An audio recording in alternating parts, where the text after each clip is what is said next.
আসসালামু আলাইকুম। Cherry blossom academy জাপানি ভাষা স্কুলে আপনাদের সবাইকে স্বাগতম। আমরা গত ক্লাসে মিনানো নিহঙ্গো বইয়ের লেসন 1 এর ভোকাবুলারি নিয়ে আলোচনা করছি। এই ক্লাসে আমরা লেসন 1 এর গ্রামার নিয়ে আলোচনা করব ইনশাআল্লাহ। তো লেসন 1 এ খুবই ছোট ছোট কয়েকটা গ্রামার দেওয়া আছে। সেই গ্রামারগুলি আজকে আমরা সবাই বোঝার চেষ্টা করব। আশা করি ভিডিওটা আপনাদের সবারই ভালো লাগবে, তাই শুরু থেকে শেষ পর্যন্ত অবশ্যই দেখবেন এবং যদি কোথাও কোনো কিছু না বুঝতে পারেন অবশ্যই সেটা কমেন্টে জানাবেন। আচ্ছা, আমরা রুলস 1 শুরু করি। ওকে, রুলস 1 এ আমরা এটা একটু ওকে করে দিই। রুলস 1 এ যেই সেন্টেন্স স্ট্রাকচারটা আছে এটা আমরা আগে দেখি একটু। যে নাউন 1 বা সাবজেক্ট প্লাস ওয়া পার্টিকেল প্লাস নাউন 2 বা অবজেক্ট প্লাস দিস। ওকে,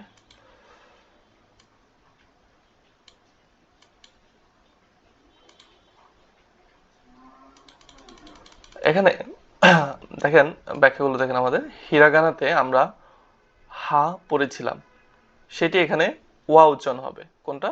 এটা এটা কি হবে? উচ্চারণটা ওয়া উচ্চারণ হবে।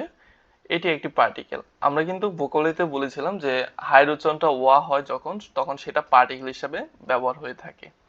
ওকে, এটি একটি পার্টিকেল। জাপানি ভাষায় প্রতিটি বাক্যে সাবজেক্টের সাথে ওয়া পার্টিকেল বসে। দেখেন এখানে নাউন 1 কে মূলত সাবজেক্ট বোঝানো হচ্ছে এবং সাবজেক্টের পরেই মূলত কি হচ্ছে? ওয়া পার্টিকেল। ওকে, তাহলে জাপানি ভাষায় প্রত্যেকটা বাক্যে বা সাবজেক্টের সাথে কি পার্টিকেল বসবে? ওয়া পার্টিকেল বসবে। সেই সাবজেক্টটা সিঙ্গুলার হোক বা প্লুরাল হোক, যেইটাই হোক না কেন, সাবজেক্ট সেন্টেন্সের সাবজেক্ট থাকবে মানে সাবজেক্টের সাথে ওয়া পার্টিকেল বসবে। কেমন? আচ্ছা, এই ওয়া পার্টিকেল অর্থ হচ্ছে কি, আমরা যদি বাংলা বা ইংরেজিতে ধরি এম ইজ আর এর মতো ব্যবহার হয়ে থাকে। বাংলায় যদি অর্থ বলি হয় বা হই, ঠিক আছে, যে টু বি ভার্ব গুলা আমরা বসাই আর কি মূলত। যদি ইংরেজিতে দেখা যায় যে এক একটা সাবজেক্টের ক্ষেত্রে এক এক রকম আমাদের টু বি ভার্ব গুলা বসে থাকে এম ইজ আর, কিন্তু জাপানি ভাষায় এটা খুবই সহজ। আমরা সাবজেক্ট দেখা মাত্রই সাবজেক্টের সাথে ওয়া পার্টিকেলটা বসিয়ে দেব। ওকে, তারপর ওয়া পার্টিকেল সাবজেক্টে পৃথক বা আলাদা করার জন্য ব্যবহার করা হয়। মানে সাবজেক্টের ব্যবহারটা মূলত কি, সাবজেক্টটাকে পৃথক বা আলাদা করার জন্য, বা এটাকে দেখা যায় কি যে নির্দিষ্ট করে এটার উপরে কোনো কিছু বোঝানোর জন্যই ব্যবহার করা হয়ে থাকে। হ্যাঁ, একটা বিষয়। আশা করি বুঝাইতে পারছি। তারপর হচ্ছে গিয়ে দেশ, এই লাস্টে যে দেশটা আছে এই দেশের ব্যবহারটা কি? দেশ নাউন যুক্ত অ্যাফার্মেটিভ সেন্টেন্স বা বাংলায় যদি বলি আমরা হাবোধক বাক্যের শেষে দেশ বসে বাক্যকে পোলাইট বা সম্মানসূচক করতে। তার মানে এই দেশের কোনো অর্থ নেই। দেশ কেন বসতেছে? একটা সেন্টেন্সকে পোলাইট করতে বা সম্মানসূচক করতে, সৌন্দর্য বাড়াতে এটার দেশটা বসে। দেশ না বসালেও কি সেন্টেন্স হবে? অবশ্যই হবে, কিন্তু সেটা পোলাইটনেস থাকবে না। জাপানি ভাষায় পোলাইটনেসের উপরে পোলাইটনেস আছে, মানে যত পোলাইটে কথা বলা শেখা যায়। ওকে, আমরা প্লেনও শিখবো সেটা সামনে। তবে এখন আপাতত প্রত্যেকটা সেন্টেন্সের শেষে আমাদের দেশ বসাতে হবে। প্রত্যেকটা সেন্টেন্স বলতে হচ্ছে গিয়ে নাউন যুক্ত অ্যাফার্মেটিভ সেন্টেন্স। বুঝা গেছে? মানে যেই সেন্টেন্সে নাউন থাকবে, মানে যে সেন্টেন্সটা নাউন দিয়ে শেষ হবে, যে সেন্টেন্সে কোনো ভার্ব থাকবে না, কাজ থাকবে না, ক্রিয়া থাকবে না, হ্যাঁ, বা অ্যাডজেক্টিভ থাকবে না, লাস্টে নাউন দিয়ে শেষ হবে, সেটাই হচ্ছে নাউনযুক্ত সেন্টেন্স। ওকে, আমরা এক্সাম্পল দেখি। যেমন এখানে আমরা দেখতে পাচ্ছি মীরা সান ওয়া ইশাদেস। অর্থ কি? মিস্টার মীরা হয় ডাক্তার।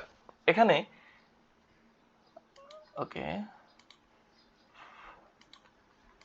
এখানে দেখতে পাচ্ছেন আপনারা যে ওয়া পার্টিকেলটা আছে, এই ওয়া পার্টিকেলটাকে আমরা হাইলাইট করে দিছি, রেড করে দিছি, এবং এটার অর্থ লিখছি কি আমরা হয়, নাকি? আচ্ছা, এটা একটু বুঝিয়ে দিচ্ছি আপনাদেরকে যে আমরা বাংলায় যখন আমরা ট্রান্সলেট করব তখন হয় বলতে হয় না বা বলতে হবে না। আমরা এখানে লেখার কারণ হচ্ছে যে আপনাদেরকে বোঝানোর জন্য যে মিরাসান ওয়া ইশাদেস অর্থ কি? মিস্টার মিরাসান অর্থ মিস্টার মীরা, ওয়া অর্থ হয়, ঈশত্ব ডাক্তার।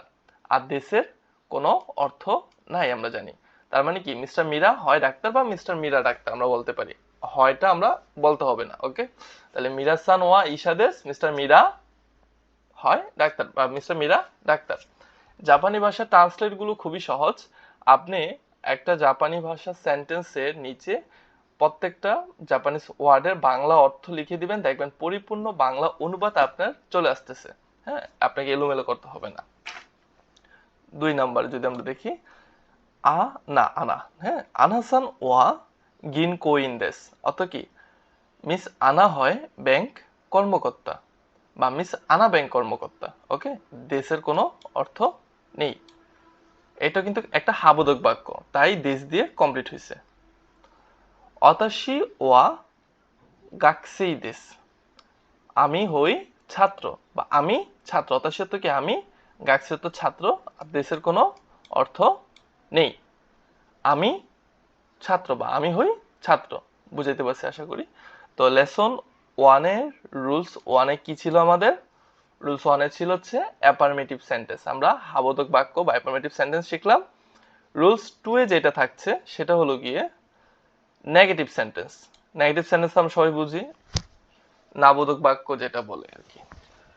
তো সেটার স্ট্রাকচারটা আমরা কি দেখি, আমরা রুলস ওয়ান এর স্ট্রাকচার যেটা দেখছিলাম, সাবজেক্ট ছিল প্রথমে, ওয়া পার্টিকেল ছিল, এখানে একইভাবে সাবজেক্ট আছে, ওয়া পার্টিকেল আছে এবং কি অবজেক্ট আছে, প্লাস ওইটা অ্যাফার্মেটিভের ক্ষেত্রে দেশ ছিল, এখানে একটু ভিন্ন আছে, কি আছে, যা আরিম আছেন বা দেওয়া আরিম আছেন, যা বলা যায় বা দেওয়া বলা যায়, বেশি প্রচলিত যা আরিম আছেন। ওকে, আচ্ছা, তাহলে এই যা আরিমাসেন বা দেওয়া আরিমাসেন দিয়ে মূলত সেন্টেন্সটাকে নেগেটিভ করা যায়। কিভাবে আমরা সেটা ব্যাখ্যা দেখি।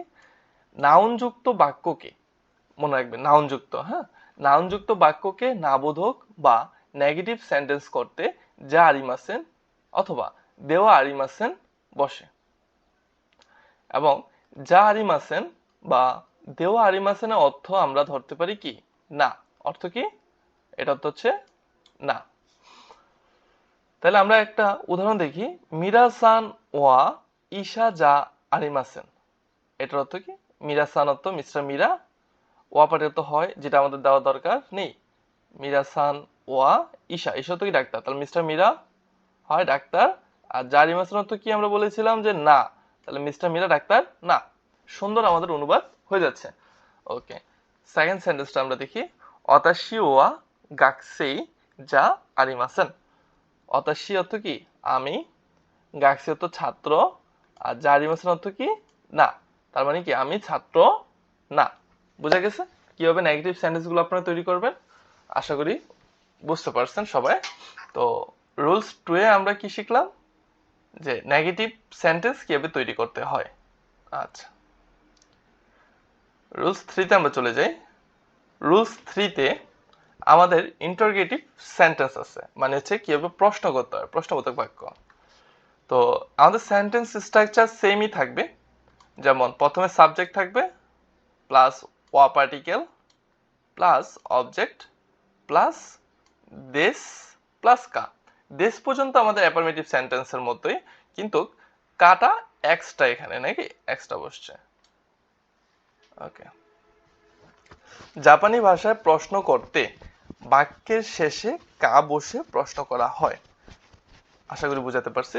জাপানি ভাষায় যখন আপনি কাউকে প্রশ্ন করবেন, আমরা যখন বাংলায় প্রশ্নগুলো প্রশ্নবোধক চিহ্ন দিই, একইভাবে জাপানি ভাষায় প্রশ্ন করতে সেন্টেন্সের শেষে কা বসে। সেটা যেই ধরনের সেন্টেন্সে হোক না কেন, নাউনযুক্ত বা ভার্বযুক্ত সেন্টেন্স বা হচ্ছে গিয়ে অ্যাডজেক্টিভ যুক্ত সেন্টেন্স, লাস্টে কা থাকবেই। তো কা যখন থাকবে তখন আমাদের বুঝতে হবে সেটা প্রশ্ন করা হয়েছে। হ্যাঁ, তো এখানে আছে কি, প্রথম উদাহরণটা আমরা দেখি, মিনাসান ওয়া ইশা দেস্কা, অর্থ কি মিস্টার মীরা, মিস্টার মীরা কি ডক্টর, কায়ের জন্য প্রশ্নবোধক চিহ্ন আসছে, বা আমরা এটা এভাবে বলতে পারি, মিস্টার মীরা ডক্টর কি। ওকে, 2 রনি সান ওয়া গিনকোইন দেস্কা, মিস্টার রনি কি ব্যাংক কর্মকর্তা বা মিস্টার রনি ব্যাংক কর্মকর্তা কি। 3 সান্তোসু সান ওয়া সেন্সেই দেস্কা, মিস্টার সান্তোস কি শিক্ষক প্রশ্নবোধক চিহ্ন নাকি? আচ্ছা, আশা করি বুঝতে পারছেন কিভাবে আমরা ইন্টারগেটিভ বা প্রশ্নবোধক বাক্য তৈরি করব। আমাদের শুধুমাত্র সেন্টেন্স শেষে কা বসিয়ে দিলে সেটা প্রশ্নকর হবে। ওকে, আচ্ছা। রুলস 4, রুলস 4 এ কি আছে দেখেন, যে নাউন প্লাস মো। নাউন বলতে যে আমরা জানি একটা নাম, প্লাস হচ্ছে মো। মো অর্থ কি? মো হচ্ছে একটা পার্টিকেল। এখানে ময়ের উচ্চারণ মই থাকবে, কিন্তু এটার বাংলা অর্থ হবে কি? ও। মো পার্টিকেলের বাংলা অর্থ ও। ওকে, আচ্ছা ব্যাখ্যাটা আমরা ভালো করে দেখি। একের অধিক বাক্যে যখন অবজেক্ট বা নাউন টু একই রকম হয়, তখন দ্বিতীয় বাক্য হতে শুরু করে প্রত্যেকটি বাক্যের সাবজেক্ট বা নাউন ওয়ানের সাথে মো পার্টিকেল হবে। আশা করি আপনারা বুঝতে পারছেন বা বুঝেন নাই, এটা আমি আরেকবার বুঝিয়ে দিচ্ছি। একের অধিক বাক্যে যখন অবজেক্ট টু একই রকম হয়, একের অধিক বাক্যে মানে আপনার একটা চাইতে বেশি দুইটা বা তিনটা সেন্টেন্স বা বাক্যের মধ্যে আপনার সাবজেক্ট একই রকম হবে। উদাহরণস্বরূপ এরকম সেন্টেন্সগুলো হয়ে থাকে, যেমন রনি সান ওয়া গাকসেই দেশ, মিরা সান মো গাকসেই দেশ, রহিম সান মো গাকসেই দেশ। তিনটা সেন্টেন্স একই লাইনে, এবং এগুলোর অবজেক্টগুলো দেখেন আমি মার্ক করে দিছি। অবজেক্টগুলো কি আছে? সাবজেক্টের পরে কি থাকে, মানে অবজেক্ট থাকে না, subject plus particle plus object. Okay, আমরা স্ট্রাকচার কিন্তু আগে দেখছি। তো অবজেক্টগুলো একই রকম। এখানে কি বলছে? একের অধিক বাক্যে যখন অবজেক্ট বা নাউন টু একই রকম হয়, তখন দ্বিতীয় বাক্য হতে শুরু করে প্রত্যেকটি সাবজেক্টের সাথে মো পার্টিকেল বসবে। দ্বিতীয় বাক্য থেকে শুরু করে, তার মানে দ্বিতীয় বাক্য কোনটা? এটা মিরাসান, এখানে ওয়া না হয়ে মো পার্টিকেল বসছে আমাদের রুলস অনুযায়ী। দ্বিতীয় বাক্য হতে শুরু করে প্রত্যেকটি বাক্যের সাবজেক্টের সাথে তখন মো পার্টিকেল বসবে। তাহলে এখানে কেন এই মো পার্টিকেল গুলো বসলো এবং তা দ্বারা অর্থ কি দাঁড়ায় সেটা আমরা বুঝি। রনিসান ওয়া গাকসিদেস, মিস্টার রনি হয় ছাত্র। মিরাসান মো গাকসিদেস, মিস্টার মিরাও ছাত্র। ও এর অর্থ কি আমরা জানি, মানে মো পার্টিকেল অর্থ হচ্ছে ও। ওকে, সরি। রহিম সান মো গাকসিদেস, মিস্টার রহিমও ছাত্র। তাহলে এখানে দেখেন আপনারা, আমরা যদি ধরেন এই মো পার্টিকেলটা ইউজ না করি এবং আমরা সেখানে ওয়া পার্টিকেল দিয়ে রাখি, তখন অর্থটা কিরকম দাঁড়ায়? রনিসান ওয়া গাকসিদেস, মিস্টার রনি হয় ছাত্র। মিরাসান ওয়া গাকসিদেস, মিস্টার মিরা হয় ছাত্র। রহিম সান ওয়া গাকসিদেস, মিস্টার রহিম হয় ছাত্র। এই সবগুলোতে হয় হয় বা হচ্ছে যে সেন্টেন্সটা খুবই নর্মাল লাগে। তাই এই সেন্টেন্সটাকে, বাক্যটাকে একটু মডিফাই করে আরো একটু সুন্দর মানে বাংলা অর্থ নিয়ে আসার জন্য মূলত সেকেন্ড সেন্টেন্সের সাথে আমরা মো পার্টিকেলের ব্যবহার দিছি। তাই অর্থটা হয়ে গেছে কি? ও। তাহলে মিস্টার রনি হয় ছাত্র, মিস্টার মিরাও ছাত্র, মিস্টার রহিমও ছাত্র। এখন সেন্টেন্সটা কি লাগতেছে? একটু সুন্দর লাগতেছে বাংলা অনুবাদটা। তাই মূলত মো পার্টিকেলের ব্যবহার। আশা করি আপনারা বুঝতে পারছেন। এবং যদি আমরা সেকেন্ড সেন্টেন্সটা দেখি, রনিসান ওয়া ইশাদেস, মিস্টার রনি হয় ডাক্তার। মিরা সানমো ইশাদেস, মিস্টার মিরাও হয় ডাক্তার। রহিম সানমো ইশাদেস, মিস্টার রহিমও ডাক্তার। বোঝা গেছে? ওকে, আশা করি আপনারা সবাই বুঝতে পারছেন রুলস 4। রুলস 5 আমরা চলে যাই। রুলস 5 এ আমরা দেখতেছি কি আছে? নো পার্টিকেলের ব্যবহার।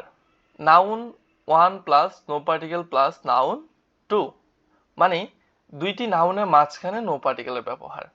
নো পার্টিকেলের বাংলা অর্থ কি? র বা এর। এটা ভালো করে মনে রাখতে হবে। নো পার্টিকেল দিয়ে, ব্যাখ্যাটা ভালো করে শোনেন, হ্যাঁ। নো পার্টিকেল দিয়ে মালিকানা বোঝানো হয়। নো পার্টিকেল দিয়ে কি বোঝানো হয়? মালিকানা বোঝানো হয়। মূলত যে নাউনের পরে নো পার্টিকেল বসে সেই নাউনের মালিকানা বোঝায় বা বোঝানো হয়, এবং বাংলায় র বা এর অর্থ প্রকাশ করে সেই নাউনটির সাথে। তো যেই নাউনের পরে মূলত মালিক নো পার্টিকেল বসে, এরকমটা বোঝানো হয়েছে, ঠিক না? তাহলে নাউন 1 এর পরে নো পার্টিকেল বসছে, তার মানে কার মালিকানা বোঝাবে? এখানে আমরা তীর চিহ্ন দিয়ে দিছি যে নাউন ওয়ানের মালিকানা বোঝাবে। ওকে, আমরা একটা উদাহরণ দেখি এবং এই নাউন ওয়ানের সাথে কি হবে, র বা এর এই ওয়ার্ডটা বসবে। যেমন মিরাসান ওয়া ফুজি দাইগাকু নো গাকসেই দেস, অর্থ কি মিস্টার মীরা ফুজি বিশ্ববিদ্যালয় এর, ফুজি দাইগাকুর সাথে নো পাটিল বসছে না, তাহলে ফুজি বিশ্ববিদ্যালয়ের সাথেই কি বসবে, এ র বা এর, তার মানে এর বসছে এখানে। ফুজি বিশ্ববিদ্যালয়ের কি গাকসে তো ছাত্র, আর দেশের কোনো অর্থ নাই। আশা করি বুঝাইতে পারছি। আরেকবার দেখেন সেকেন্ড সেন্টেন্সে, রনিসান ওয়া আইএমসি নো শাইন দেস, আইএমসি নো মানে কি আইএমসি র, এই যে দেখেন রটা বসছে, আইএমসির কর্মকর্তা। তার মানে এখানে কার মালিকানা বোঝাচ্ছে, যে নাউনটির পরে নো পার্টিকেল বসতেছে সেই নাউনটির মালিকানা বোঝাচ্ছে, এবং সেই নাউনের সাথে র বা এর অর্থ বসিয়ে যেটা মিলে সেটা দিয়ে আর কি, র বা এর যেটা মিলতেছে সেটার সাথে কি আপনার সেটাই সাথে বসতেছে, এবং তার মালিকানা বোঝাচ্ছে যে আইএমসির কর্মকর্তা বা ফুজি বিশ্ববিদ্যালয়ের কি স্টুডেন্ট। আশা করি আপনাদেরকে বুঝাতে পারছি নো পার্টিকেলের ব্যবহার। রুল 6 এ যদি আমরা চলে যাই, রুল 6 এ যেটা আছে যে সানের ব্যবহার। সান আমরা কিন্তু এটা ভোকাবুলারিতে আমরা শিখছিলাম যে সান কখন বসে, সান 18 বছরের উপর ছেলে মেয়ে উভয়ের নামের পরে ব্যবহার করা হয়। আচ্ছা, চান কখন ব্যবহার করা হয়, 18 বছরের নিচে ছেলে মেয়ে উভয়ের নামের পর ব্যবহার করা হয়ে থাকে। এই দুইটা তো ক্লিয়ার। আরো একটা ওয়ার্ড আছে যেটা আমরা ভোকাবুলারিতে হয়তো পাই নাই, কোন। কোন অর্থ কি, শুধুমাত্র ছেলেদের নামের পরে বসে। এটা কখন বসে, ছেলেদের নামের পরে বসে, এটা এজ লিমিট নাই আর কি, মানে হচ্ছে যে বয়সের সীমা নেই আর কি, 18 বছরের উপরে নিচে দুইটাই হতে পারে। এবং এটা মূলত ডাকে হচ্ছে মেয়েরা, মেয়েরা তাদের বেস্ট ফ্রেন্ড বা বয়ফ্রেন্ড তাদেরকে ডাকতে ব্যবহার করে আর কি, ছেলেদের নামের শেষে কোন বসায়। এটা ছোট থেকে বড় সবার নামের শেষেই বসে, যে বেশিরভাগ ক্ষেত্রে হচ্ছে যুবকদের নামের পরে আর কি ব্যবহার হতে আমি দেখেছি আর কি। তো আশা করি আপনাদের সবাইকে বুঝাতে পারছি এটা। তাহলে এখানে আমাদের লেসন 1 এর গ্রামার কমপ্লিট। তারপর যদি কেউ এখানে কোনো কিছু না বুঝে থাকেন আমাকে জানাবেন, আমি অবশ্যই চেষ্টা করবো কমেন্টে আপনাদের বুঝিয়ে দেওয়ার জন্য। তো লেসন 2 তে আচ্ছা, লেসন 2 তো আমরা ইনশাআল্লাহ নেক্সট ভিডিওতে দেখাবো লেসন 2 এর ভোকাবুলারি। তো আজকের ভিডিও এতটুকু পর্যন্তই, আশা করি সবাই বুঝতে পারছেন, এবং যদি কোথাও ভুলে থাকে সেটা ক্ষমা দৃষ্টিতে দেখবেন। আর একটা বিষয় হচ্ছে যে এই গ্রামারগুলো অবশ্যই ভালো করে বুঝে তারপর মুখস্থ করে নেবেন যাতে না ভুলেন। হ্যাঁ, এবং হচ্ছে টেক্সট বুকটা ভালো করে পড়বেন, অবশ্যই সেটার কোনো যাতে বিকল্প না থাকে। যত বেশি পড়বেন রিডিং তত আপনাদের জন্য উপকার। তো আজকে এতটুকু পর্যন্তই, আশা করি সবার ভিডিওটা ভালো লাগছে। ভালো লাগলে অবশ্যই লাইক কমেন্ট আর সাবস্ক্রাইবটা করে দিবেন। ইনশাআল্লাহ আপনাদের সাথে দেখা হবে পরবর্তী ভিডিওতে। আসসালামু আলাইকুম।